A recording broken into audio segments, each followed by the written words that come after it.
kinana, patawarin ni aking kasalanan. Ako'y kaawaan, O mahal kong Diyos, sangayon sa iyong kagandahang loob. Mga sala ko'y iyo linisin, ayon din sa pag-ibig mo sa akin. Sa ngalan ng Ama at ng Anak at ng Espiritu Santo. Amen. Sumainyo ang Panginoon. At sumaiyo rin. Aminin natin ang ating mga kasalanan upang tayo ay maging marapat gumanap sa banal na pagdiriwang. Panginoong Jesus, binigyan mo kami ng bagong buhay. Panginoon, kaawaan mo kami. Panginoon, kaawaan mo kami. Panginoong Jesus, pinapatawad mo ang aming mga kasalanan. Kristo, kaawaan mo kami. Kristo, kaawaan mo kami. Panginoong Jesus, binabakagi mo sa amin ang iyong katawan at dugo na Eucharistia. Panginoon, kaawaan mo kami. Panginoon, kaawaan mo kami.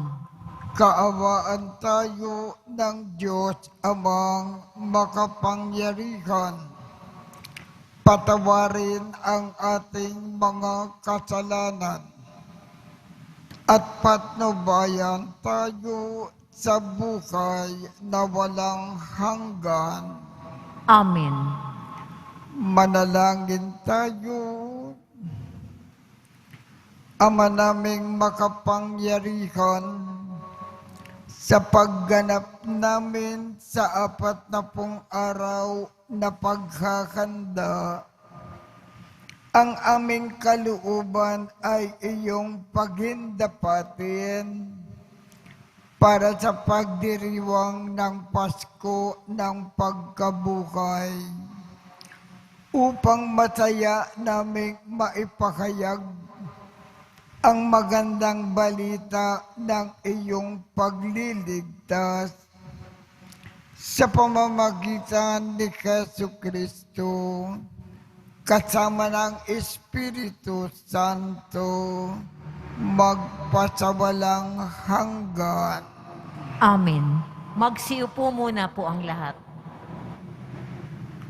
Pagbasa mula sa aklat ni Propeta Ezekiel. Bumalik kami sa pintuan ng templo. Sa ilalim nito'y may agos ng tubig papunta sa silangan. Ang templo'y paharap sa silangan. Ito'y nagmumula sa gawing timog na bahagi ng templo, sa gawing timog ng altar. Lumabas kami ng pintuan sa gawing hilaga at iniligid niya ako papalabas sa pintuan sa gawing silangan. Doon ay may mahinang agos ng tubig mula sa gawing timog ng hagdanan. Nagtuloy kami sa gawing silangan. May hawak siyang panukat. Sumukat siya ng 500 metro. Pagkatapos, lumusong kami sa tubig na hanggang bukong-bukong. Sumukat uli siya ng 500 metro at nang lumusong kami sa tubig, ito'y hanggang bewang. Sumukat uli siya ng 500 metro, ngunit yaon ay isa ng ilog at hindi na ako makalusong. Malalim ang tubig at kailangang languyin upang matawid. Sinabi niya sa akin, "Tao, tandaan mo ang lugar na ito." Naglakad kami sa pampang ng nasabing ilog. Nang ako'y pabalik na, nakita ko ang makapal na puno sa magkabilang pangpang ng ilog. Sinabi niya sa akin, ang tubig na ito ay papunta sa dakong silangan hanggang dagat na patay. Pag-abot nito sa dagat na patay, malilinis ang tubig nito. Lahat ng lugar na maaagusan nito ay magkakaroon ng lahat ng uri ng hayop at isda. Pagdating ng agos na ito sa dagat na patay, magiging tabang ang tubig ng dagat. Lahat ng lugar na aabutin ito ay magkakaroon ng buhay. Sa magkabilang pangpang ng ilog ay tutubo ang sari-saring punong kahoy na makakain ng bunga. Hindi malalanta ang mga dahon nito, ni mawawala ng bunga, pagkat ang didilig dito ay ang tubig na umaagos mula sa templo. Ito ay patuloy na mamumunga sa buong taon. Ang bunga nito ay pagkain at gamot naman ang mga dahon. Ang salita ng Diyos. Salamat sa Diyos. Diyos na makapangyarihay, kapiling nating kanlungan. Diyos na makapangyarihay, kapiling nating kanlungan. Ang Diyos ang lakas natin at kanlungan, at handang saklolo kung may kaguluhan. Di dapat matakot, mundo'y mayanigman, kahit nasa dagat ang bundok mabuwal. Diyos na makapangyarihay, kapiling nating kanlungan. May ilog ng galak sa bayan ng Diyos, sa banal na templo'y ligaya ang dulot. Ang tahanang lungsod ay di masisira. Ito ang tahanan ng Diyos na dakila. Mula sa umaga ang kanyang alaga. Diyos na makapangyarihay, kapiling nating kanlungan. Nasa atin ang Diyos makapangyarihan, ang Diyos ni Jacob na ating kanlungan. Ano man ang kanyang ginawa sa lupa, sapat ng pagmasdan, at ikaw ay hahanga. Diyos na makapangyarihay, kapiling nating kanlungan. Magsitayo na po ang lahat.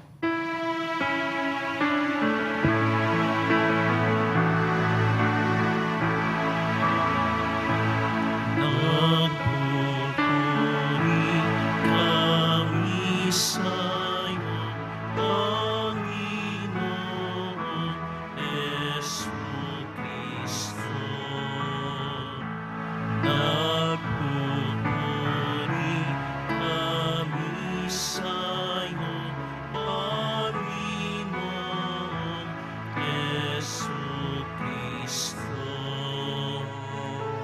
Diyos ko sa kikawan, loobing tunay na tapat, puso ko'y gawin mong wagas,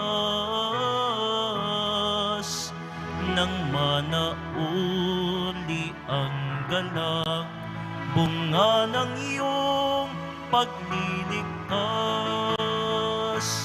Nagpupuri kami sa'yo, Panginoon Jesucristo.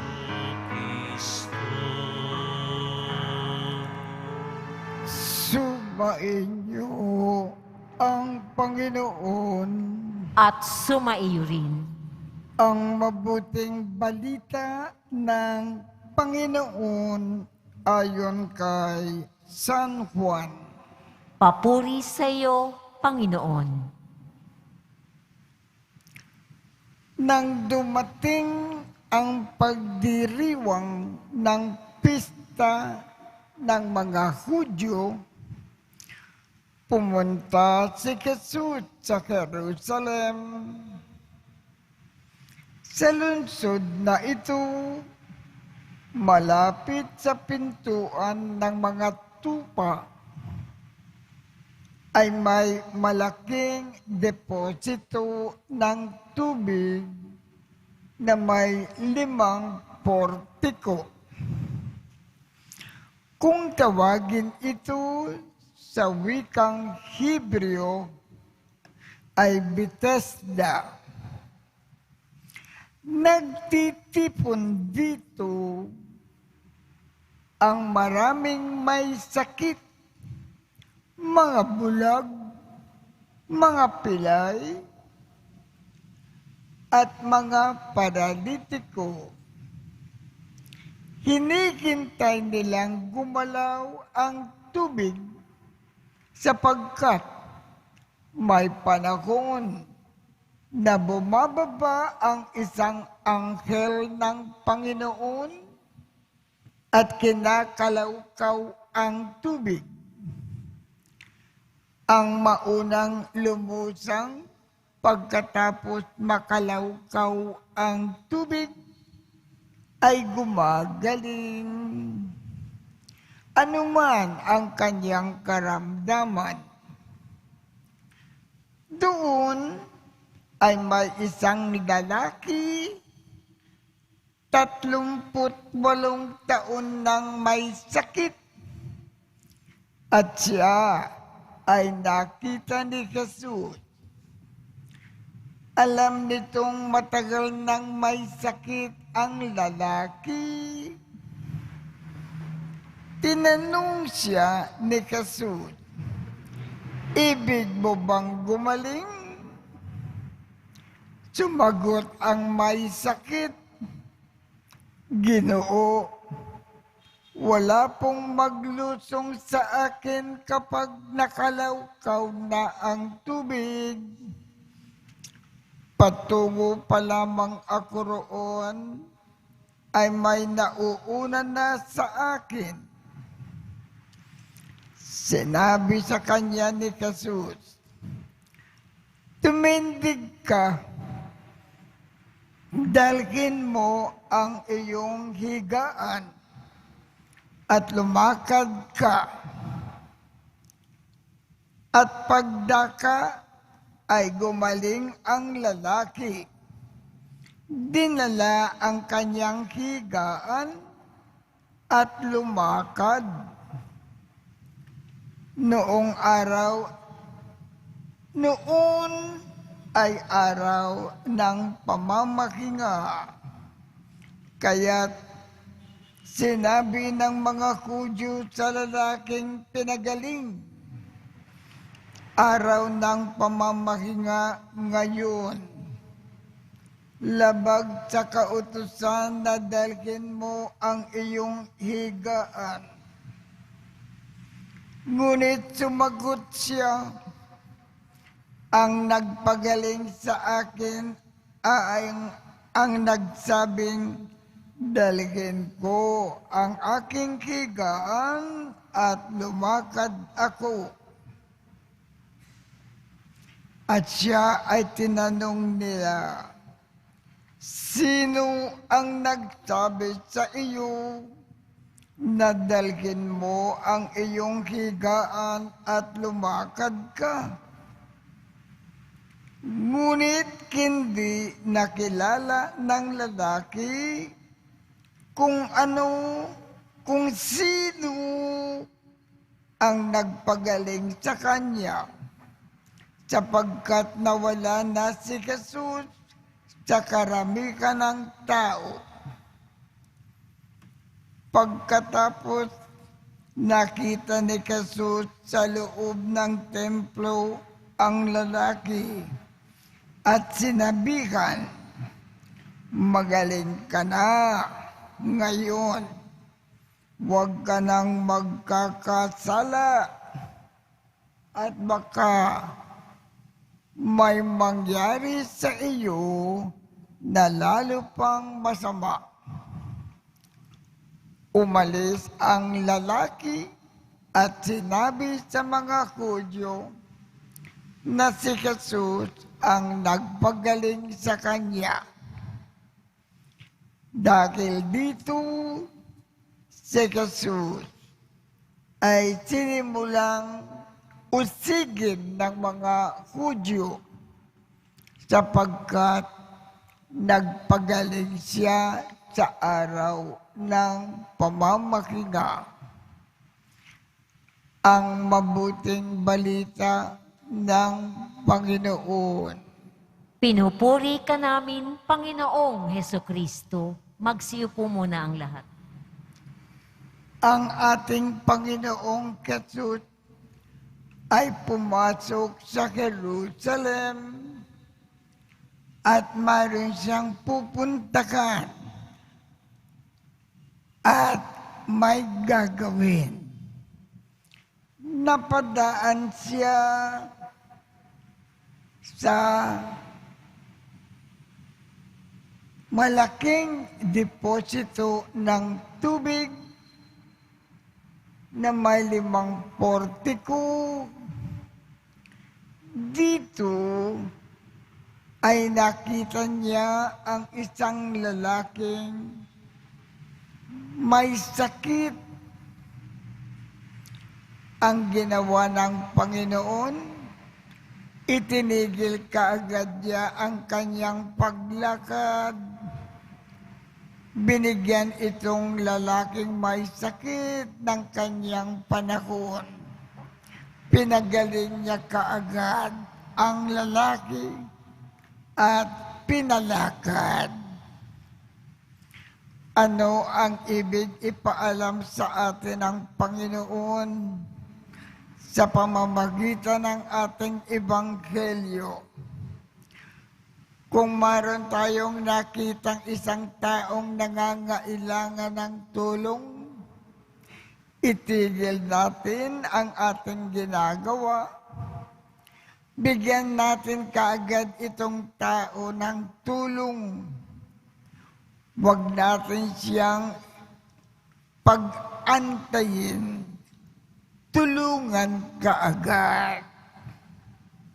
Yan ang ibig ipaalam sa atin ng Panginoon. Kung may taong nangangailangan ng tulong, tulungan kaagad. Magkawang gawa kaagad. Magsitayo na po ang lahat.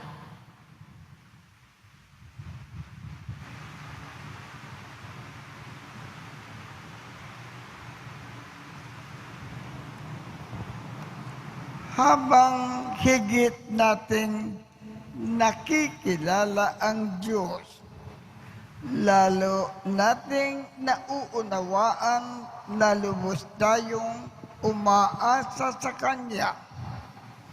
Ang ating tugon, banal na tagapagpagaling, tulungan mo kami. Banal na tagapagpagaling, tulungan mo kami. Ang mga pinuno ng simbahan naway lubos na mag-alay ng kanilang buhay sa pagdalingkod kay Kristo, manalangin tayo. Banal na tagapagpagaling, tulungan mo kami. Tayo naway magkaroon ng pusong bukas sa pag-aalay ng sarili at lumago sa pagsunod kay Kristo na may pusong maamo at mapagkumbaba, manalangin tayo. Banal na tagapagpagaling, tulungan mo kami. Tayo naway magkaroon ng tunay na diwa ng kababaang loob sa ating pakikitungo sa mga dukha at mga api, at makita natin ang presensya ni Kristo sa kanila, manalangin tayo. Banal na tagapagpagaling, tulungan mo kami. Ang mga may sakit naway makatagpo ng pagmamahal at pagtataguyod sa mga nangangalaga sa kanila, manalangin tayo. Banal na tagapagpagaling, tulungan mo kami. Panginoong Diyos, Ama ng mga dukha, bagamat batid namin ang aming mga kahinaan at pagmamalaki, dinggin mo ang mga kahilingan ng iyong bayang nangangailangan ng iyong tulong. Idinadalangin namin ito sa pamamagitan ni Kristo na aming Panginoon. Amen. Magsiupo muna po ang lahat.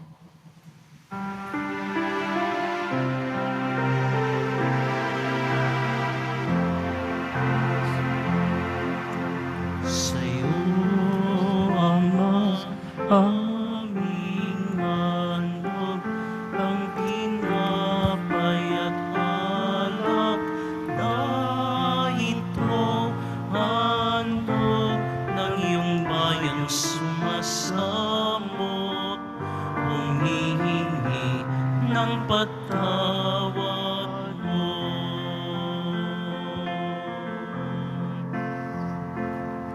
Sa pagsunod sa utos mo, nalulugod akong labis, di masukat ang galak ko, pagkat aking iniibig.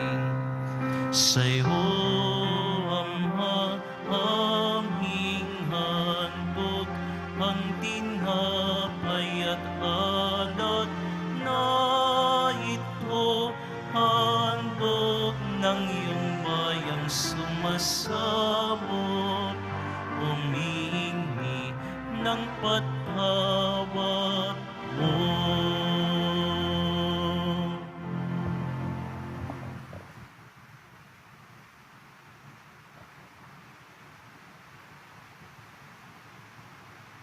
Magsitayo na po ang lahat.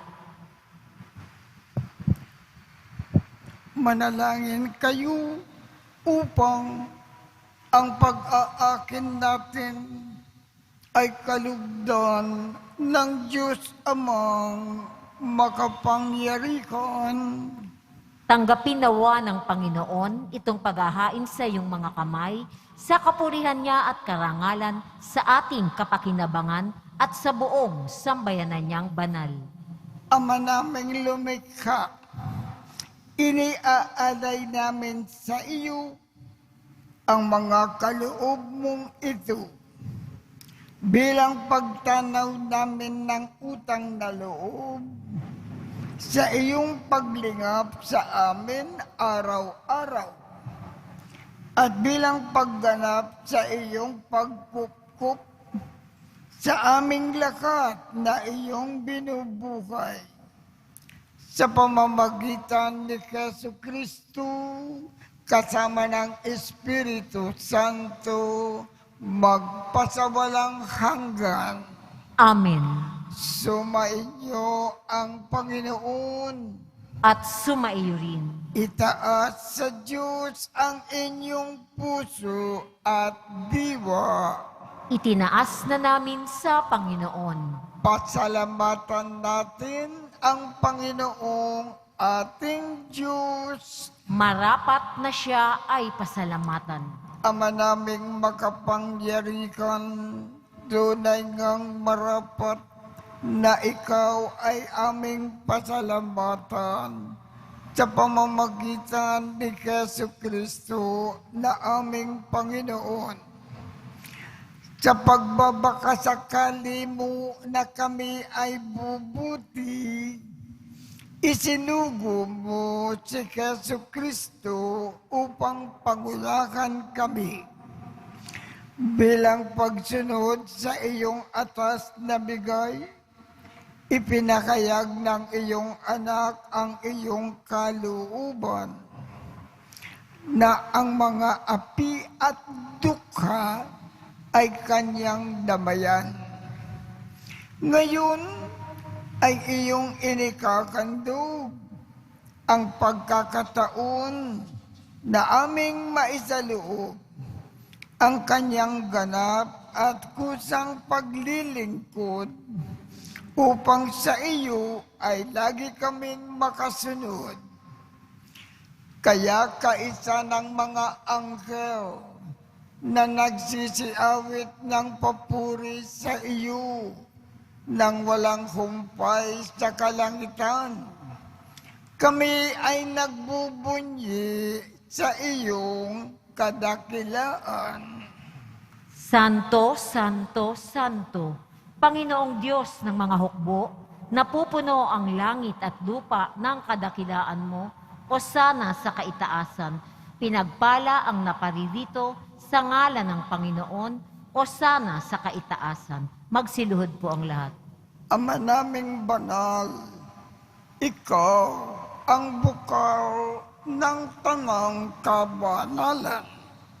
Kaya't sa pamamagitan ng iyong Espiritu, gawin mong banal ang mga kaloob na ito upang para sa amin ay maging katawan at dugo ng aming Panginoong Jesucristo. Bago niya pinagtiis ang kusang loob na maging handog, hinawakan niya ang tinapay, pinasalamatan kanya, pinaghati-hati niya iyon, iniabot sa kanyang mga alagad at sinabi, "Tanggapin ninyong lakat ito at kanin. Ito ang aking katawan na ikahandog para sa inyo."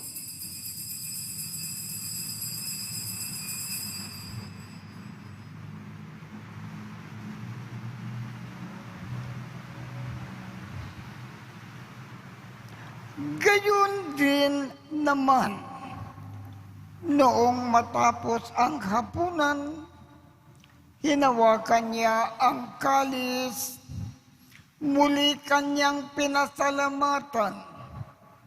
Iniabot niya ang kalis sa kanyang mga alagad at sinabi,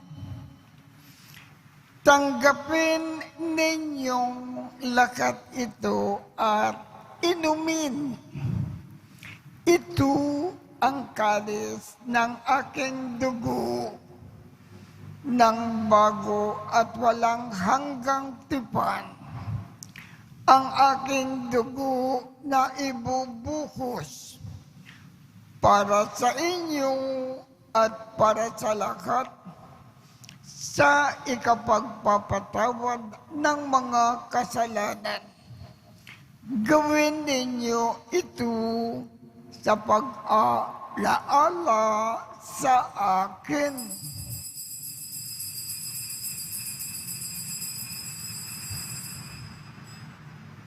Magsitayo na po ang lahat.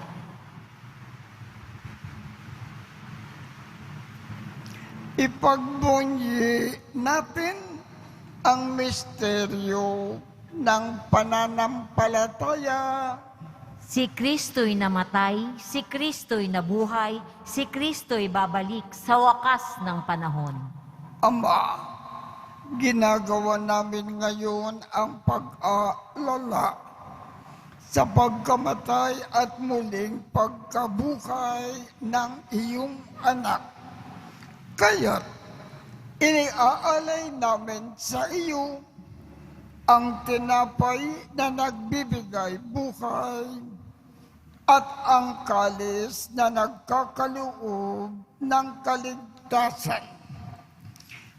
Kami ay nagpapasalamat dahil kami ay iyong minarapat na tumayo sa harap mo para maglingkod sa iyo.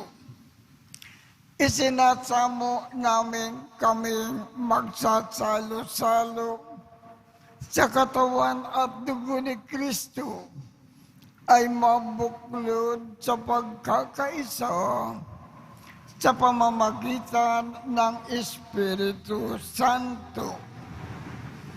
Ama, lingapin mo ang iyong simbakang laganap sa buong daigdig. Puspusin mo kami sa pag-ibig. Kaisa ni Francisco, aming Papa, Jose, aming Obispo, at ng Tanang Kaparian. Alalakanin mo rin ang mga kapatid naming nakimlay nang may pag-asa na sila ay muling mabubuhay. Gayon din ang lakat ng mga pumanaw. Kaawaan mo sila at patuloyin sa iyong kaliwanagan.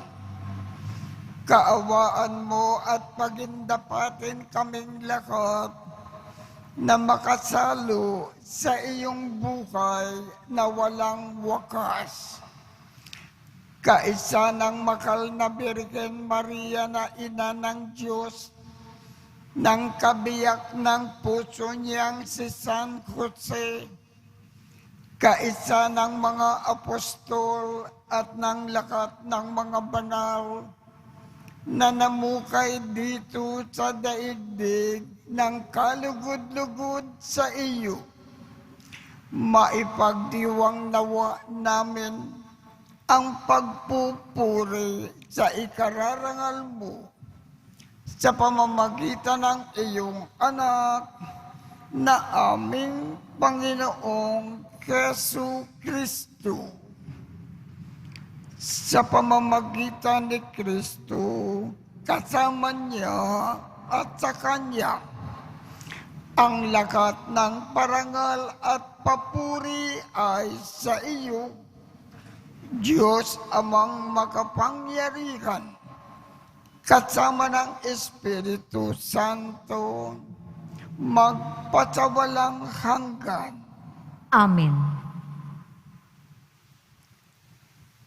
Sa tagubilin ng mga nakagagaling na utos at turo ni Jesus na Panginoon natin at Diyos, ipakayag natin ng lakas loob. Ama namin, sumasalangit ka, sambahin ang ngalan mo, mapasa amin ang kaharian mo, sundin ang loob mo dito sa lupa para nang sa langit. Bigyan mo kami ngayon ng aming kakanin sa araw-araw at patawarin mo kami sa aming mga sala para ng pagpapatawad namin sa mga nagkakasala sa amin. At huwag mo kaming ipakintulot sa tukso at iadya mo kami sa lakat ng masama. Hinikiling namin, Ama, iadya mo kami sa lakat ng masama. Pagkalooban kami ng kapayapaan sa araw-araw. Iligtas sa kasalanan at ilayo sa lakat ng kapakamakan. Samantalang aming pinananabikan ang dakilang araw ng pagpapakayag ng tagapagligtas namin si Jesu Kristo. Sapagkat iyo ang kaharian at ang kapangyarihan at ang kapurihan magpakailanman. Amen. Panginoong Jesu Kristo, sinabi mo sa iyong mga apostol, kapayapaan ang iniiwan ko sa inyo. Ang aking kapayapaan ang ibinibigay ko sa inyo. Tungkayan mo ang aming pananampalataya at huwag ang aming mga pagkakasala. Pagkalooban mo kami ng kapayapaan at pagkakaisa ayon sa iyong kalooban kasama ng Espiritu Santo magpasawalang hanggan. Amen. Ang kapayapaan ng Panginoon ay laging sumainyo. At sumaiyo rin. Magbigayan tayo ng kapayapaan sa isa't isa.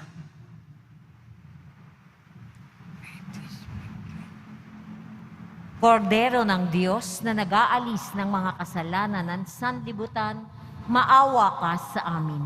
Kordero ng Diyos na nag-aalis ng mga kasalanan ng sanlibutan, maawa ka sa amin. Kordero ng Diyos na nag-aalis ng mga kasalanan ng sanlibutan, ipagkaloob mo sa amin ang kapayapaan. Magsiluhod na po ang lahat. Ito ang kordero ng Diyos. Ito ang nag-aalis ng mga kasalanan ng sanlibutan. Mapalad ang mga inaanyayahan sa kanyang piging. Panginoon, hindi ako karapat-dapat na magpatuloy sa iyo, ngunit sa isang salita mo lamang ay gagaling na ako.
Tayo,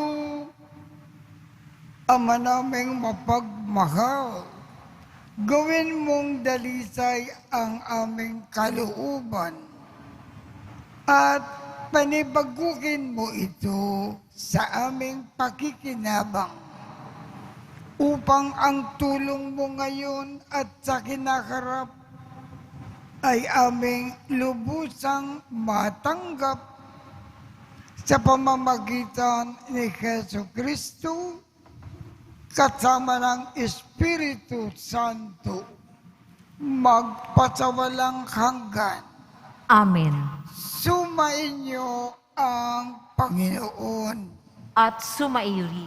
at pagpalain kayong lahat ng makapangyarihang Diyos, Ama, Anak, at Espiritu Santo. Amen. Tapos na po ang misa. Humayo tayong mapayapa. Salamat sa Diyos.